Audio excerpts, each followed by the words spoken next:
ಇಲ್ಲ, ಇಲ್ಲಿ ಕುರುಬ ಸಂಘದಿಂದ ಪ್ರತಿಭಾವಂತ ವಿದ್ಯಾರ್ಥಿಗಳಿಗೆ ಪ್ರತಿಭಾ ಪುರಸ್ಕಾರ ಮಾಡುವಂಥ ಒಂದು ಕಾರ್ಯಕ್ರಮ ಆಯಿತು. ಬಹಳ ದಿವಸದಿಂದ ರಾಯಚೂರು ಜಿಲ್ಲೆಗೆ ಬಂದು ಈ ಕಾರ್ಯಕ್ರಮ ಅಟೆಂಡ್ ಮಾಡಿ ಅಂತ ಕೇಳ್ತಾ ಇದ್ರು ಕುರುಬ ಸಂಘದವರು ಮತ್ತು ನಮ್ಮ ಅಣ್ಣವರು. ಸೊ ಹಾಗಾಗಿ ಈ ಕಾರ್ಯಕ್ರಮಕ್ಕೆ ಬರಲೇಬೇಕು ಅಂತ ಹೇಳಿದ್ರಿಂದ ಬಂದು ಅಟೆಂಡ್ ಮಾಡ್ತಾರೆ.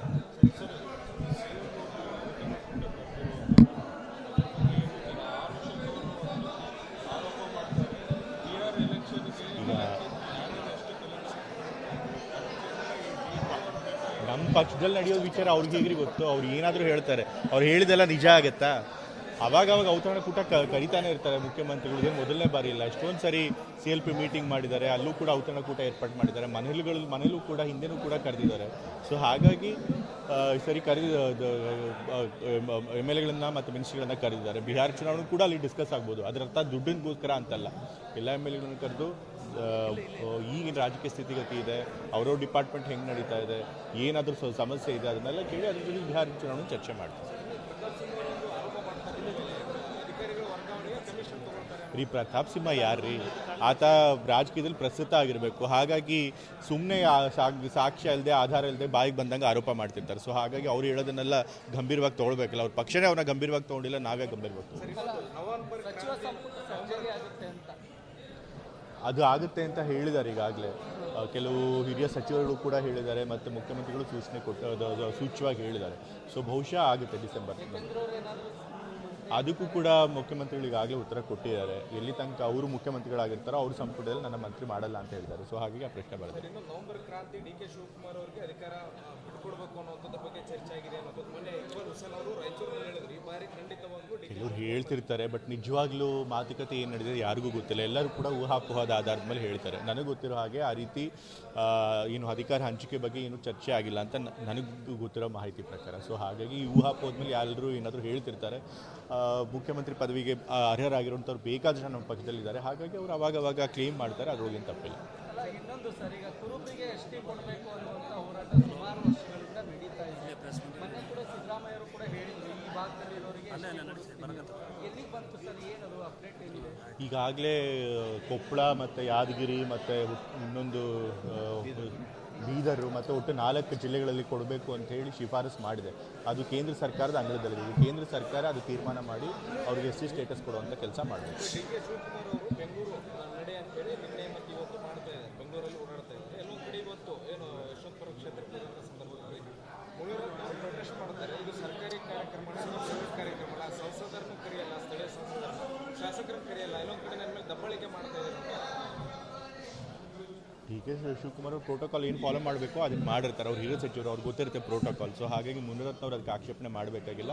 ಮತ್ತು ಅವ್ರು ಏನು ಬೆಂಗಳೂರಿನಲ್ಲಿ ಎಲ್ಲೆಲ್ಲಿ ಏನು ಸಮಸ್ಯೆಗಳಿದೆ, ಎಲ್ಲೆಲ್ಲಿ ರಸ್ತೆಗಳು ಹಾಳಾಗಿದೆ ಅದನ್ನು ನೋಡೋಕ್ಕೆ ಹೋಗಿದ್ದಾರೆ. ಅದಕ್ಕೋಸ್ಕರ ಎಲ್ಲರೂ ಅವರೇ ಕರಿಬೇಕು ಅಂತೇನಿಲ್ಲ.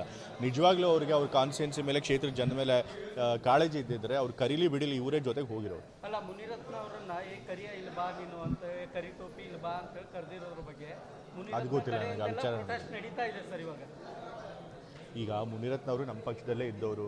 ಸೊ ಹಿಂದೆಲ್ಲ ಅವರು ಆತ್ಮೀಯವಾಗಿ ಒಬ್ರನ್ನೊಬ್ಬರು ಮಾತನಾಡಿಸಿ ಅವ್ರಿಗೆ ಅಭ್ಯಾಸ ಇರುತ್ತೆ. ಸೊ ಹಾಗಾಗಿ ಆ ಒಂದು ಸಲಿಗೆ ಮೇಲೆ ಕಲ್ದಿರ್ಬೋದು. ಅದನ್ನೇ ಅವ್ರು ದೊಡ್ಡದಾಗಿ ಮಾಡುವಂಥ ಅವಶ್ಯಕತೆ ಇಲ್ಲ. ಅಲ್ಲ, ಈಗ ಕುರುಬ ಸಮುದಾಯ ಸಂಬಂಧಪಟ್ಟಂತೆ ನಿಗಮ ಮಂಡಳಿಗಳಲ್ಲಿ ಏನಾದರೂ ಸ್ಥಾನಮಾನ ಕೊಡಿಸೋ ಪ್ರಯತ್ನ ಏನಾದರೂ ಆಗ್ಬೋದಾ? ಈಗ ನಮ್ಮ ಪಕ್ಷ ಯಾವಾಗಲೂ ಸಾಮಾಜಿಕ ನ್ಯಾಯದ ಆಧಾರದ ಮೇಲೆ ಕೆಲಸ ಮಾಡುವಂಥದ್ದು. ಯಾವುದೇ ಎಲ್ಲ ಸಮುದಾಯಗಳಿಗೂ ಸೂಕ್ತವಾದ ಪ್ರಾತಿನಿಧ್ಯ ಸಿಗಬೇಕು ಅಂತ ಹೇಳಿ ನಮ್ಮ ಪಕ್ಷ ಯಾವಾಗಲೂ ಉದ್ದೇಶ ಇಟ್ಕೊಂಡಿರುತ್ತೆ. ಅದ್ರ ಜೊತೆದ್ರು ಅದ್ರ ಮೇಲೆ ರಾಜಕೀಯದ ಒತ್ತಡಗಳು ಕೂಡ ಇರ್ತವೆ. ಸೊ ಆದಷ್ಟು ನಾವು ಎಲ್ಲ ಸಮುದಾಯಗಳಿಗೂ ಕೂಡ ಅವಕಾಶ ಮಾಡಿಕೊಡ್ಬೇಕು ಅನ್ನೋ ಪ್ರಯತ್ನ ಮಾಡ್ತೀವಿ. ಆ ನಿಟ್ಟಿನಲ್ಲಿ ಕುರುಬ ಸಮುದಾಯದವ್ರಿಗೂ ಕೂಡ ಏನು ಸ್ಥಾನ ಕೊಡಬೇಕು ಅದನ್ನು ಕೊಡುವಂಥ ಪ್ರಯತ್ನ ಮಾಡ್ತೀವಿ. ಇಲ್ಲ, ಇಲ್ಲಿ ಕುರುಬ ಸಂಘದಿಂದ ಪ್ರತಿಭಾವಂತ ವಿದ್ಯಾರ್ಥಿಗಳಿಗೆ ಪ್ರತಿಭಾ ಪುರಸ್ಕಾರ ಮಾಡುವಂಥ ಒಂದು ಕಾರ್ಯಕ್ರಮ ಆಯಿತು. ಬಹಳ ದಿವಸದಿಂದ ರಾಯಚೂರು ಜಿಲ್ಲೆಗೆ ಬಂದು ಈ ಕಾರ್ಯಕ್ರಮ ಅಟೆಂಡ್ ಮಾಡಿ ಅಂತ ಕೇಳ್ತಾ ಇದ್ರು ಕುರುಬ ಸಂಘದವರು ಮತ್ತು ನಮ್ಮ ಅಣ್ಣವರು. ಸೊ ಹಾಗಾಗಿ ಈ ಕಾರ್ಯಕ್ರಮಕ್ಕೆ ಬರಲೇಬೇಕು ಅಂತ ಹೇಳಿದ್ರಿಂದ ಬಂದು ಅಟೆಂಡ್ ಮಾಡ್ತಾರೆ.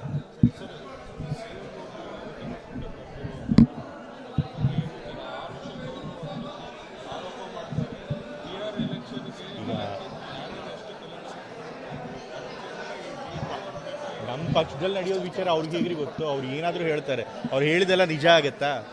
ಅವಾಗ ಔತಣಕೂಟ ಕರೀತಾನೆ ಇರ್ತಾರೆ ಮುಖ್ಯಮಂತ್ರಿಗಳು. ಇದೇನು ಮೊದಲನೇ ಬಾರಿ ಇಲ್ಲ, ಎಷ್ಟೊಂದು ಸರಿ CLP ಮೀಟಿಂಗ್ ಮಾಡಿದ್ದಾರೆ, ಅಲ್ಲೂ ಕೂಡ ಔತಣಕೂಟ ಏರ್ಪಾಡು ಮಾಡಿದ್ದಾರೆ. ಮನೇಲೂ ಕೂಡ ಹಿಂದೆನೂ ಕೂಡ ಕರೆದಿದ್ದಾರೆ.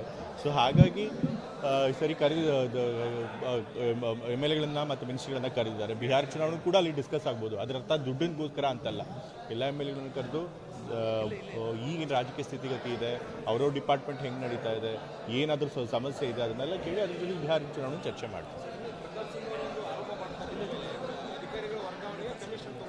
ಪ್ರತಾಪ್ ಸಿಂಹ ಯಾರ್ರೀ? ಆತ ರಾಜಕೀಯದಲ್ಲಿ ಪ್ರಸ್ತುತ ಆಗಿರಬೇಕು. ಹಾಗಾಗಿ ಸುಮ್ಮನೆ ಸಾಕ್ಷ್ಯ ಇಲ್ಲದೆ ಆಧಾರ ಇಲ್ಲದೆ ಬಾಯಿಗೆ ಬಂದಂಗೆ ಆರೋಪ ಮಾಡ್ತಿರ್ತಾರೆ. ಸೊ ಹಾಗಾಗಿ ಅವ್ರು ಹೇಳೋದನ್ನೆಲ್ಲ ಗಂಭೀರವಾಗಿ ತೊಗೊಳ್ಬೇಕಲ್ಲ. ಅವ್ರ ಪಕ್ಷನೇ ಅವ್ರನ್ನ ಗಂಭೀರವಾಗಿ ತೊಗೊಂಡಿಲ್ಲ, ನಾವೇ ಗಂಭೀರವಾಗಿ ಸಚಿವ ಸಂಪುಟ ಸರ್ಜರಿ ಆಗುತ್ತೆ ಅಂತ ಅದು ಆಗುತ್ತೆ ಅಂತ ಹೇಳಿದ್ದಾರೆ. ಈಗಾಗಲೇ ಕೆಲವು ಹಿರಿಯ ಸಚಿವರುಗಳು ಕೂಡ ಹೇಳಿದ್ದಾರೆ ಮತ್ತು ಮುಖ್ಯಮಂತ್ರಿಗಳು ಸೂಚನೆ ಸೂಚ್ಯವಾಗಿ ಹೇಳಿದ್ದಾರೆ. ಸೊ ಬಹುಶಃ ಆಗುತ್ತೆ ಡಿಸೆಂಬರ್. ಅದಕ್ಕೂ ಕೂಡ ಮುಖ್ಯಮಂತ್ರಿಗಳು ಈಗಾಗಲೇ ಉತ್ತರ ಕೊಟ್ಟಿದ್ದಾರೆ. ಎಲ್ಲಿ ತನಕ ಅವರು ಮುಖ್ಯಮಂತ್ರಿಗಳಾಗಿರ್ತಾರೋ ಅವ್ರ ಸಂಪುಟದಲ್ಲಿ ನನ್ನ ಮಂತ್ರಿ ಮಾಡಲ್ಲ ಅಂತ ಹೇಳಿದ್ದಾರೆ. ಸೊ ಹಾಗಾಗಿ ಆ ಪ್ರಶ್ನೆ ಬರುತ್ತೆ. ಇನ್ನು ನವೆಂಬರ್ ಕ್ರಾಂತಿ ಡಿ.ಕೆ. ಶಿವಕುಮಾರ್ ಅವರಿಗೆ ಅಧಿಕಾರ ಬಿಟ್ಕೊಡ್ಬೇಕು ಅನ್ನೋದ್ರ ಬಗ್ಗೆ ಚರ್ಚೆ ಆಗಿದೆ ಅನ್ನೋದು ಮೊನ್ನೆ ಇಕ್ಬಾಲ್ ಹುಸೇನ್ ಅವರು ರಾಯಚೂರಿನಲ್ಲಿ ಹೇಳಿದ್ರು. ಈ ಬಾರಿ ಖಂಡಿತವಾಗ್ಲೂ ಕೆಲವರು ಹೇಳ್ತಿರ್ತಾರೆ, ಬಟ್ ನಿಜವಾಗ್ಲೂ ಮಾತುಕತೆ ಏನು ನಡೆದಿದೆ ಯಾರಿಗೂ ಗೊತ್ತಿಲ್ಲ. ಎಲ್ಲರೂ ಕೂಡ ಊಹಾಪೋಹದ ಆಧಾರದ ಮೇಲೆ ಹೇಳ್ತಾರೆ. ನನಗೆ ಗೊತ್ತಿರೋ ಹಾಗೆ ಆ ರೀತಿ ಏನು ಅಧಿಕಾರ ಹಂಚಿಕೆ ಬಗ್ಗೆ ಏನು ಚರ್ಚೆ ಆಗಿಲ್ಲ ಅಂತ ನನಗೂ ಗೊತ್ತಿರೋ ಮಾಹಿತಿ ಪ್ರಕಾರ. ಸೊ ಹಾಗಾಗಿ ಈ ಊಹಾಪೋಹದ ಮೇಲೆ ಎಲ್ಲರೂ ಏನಾದರೂ ಹೇಳ್ತಿರ್ತಾರೆ. ಮುಖ್ಯಮಂತ್ರಿ ಪದವಿಗೆ ಅರ್ಹರಾಗಿರುವಂಥವ್ರು ಬೇಕಾದಷ್ಟು ನಮ್ಮ ಪಕ್ಷದಲ್ಲಿದ್ದಾರೆ. ಹಾಗಾಗಿ ಅವರು ಅವಾಗವಾಗ ಕ್ಲೇಮ್ ಮಾಡ್ತಾರೆ, ಅದ್ರೊಳಗೇನು ತಪ್ಪಿಲ್ಲ. ಅಲ್ಲ, ಇನ್ನೊಂದು ಸರ್, ಈಗ ಕುರುಬರಿಗೆ ಎಸ್ ಟಿ ಕೊಡಬೇಕು ಅನ್ನುವಂಥ ಹೋರಾಟ ಸುಮಾರು ವರ್ಷಗಳಿಂದ ನಡೀತಾ ಇದೆ. ಮೊನ್ನೆ ಕೂಡ ಸಿದ್ದರಾಮಯ್ಯರು ಕೂಡ ಹೇಳಿದ್ರು ಈ ಭಾಗದಲ್ಲಿ ಇರೋರಿಗೆ ಎಲ್ಲಿಗೆ ಬಂತು ಸರ್? ಏನದು ಅಪ್ಡೇಟ್ ಏನಿದೆ? ಈಗಾಗಲೇ ಕೊಪ್ಪಳ ಮತ್ತು ಯಾದಗಿರಿ ಮತ್ತು ಇನ್ನೊಂದು ಬೀದರು ಮತ್ತು ಒಟ್ಟು 4 ಜಿಲ್ಲೆಗಳಲ್ಲಿ ಕೊಡಬೇಕು ಅಂತ ಹೇಳಿ ಶಿಫಾರಸು ಮಾಡಿದೆ.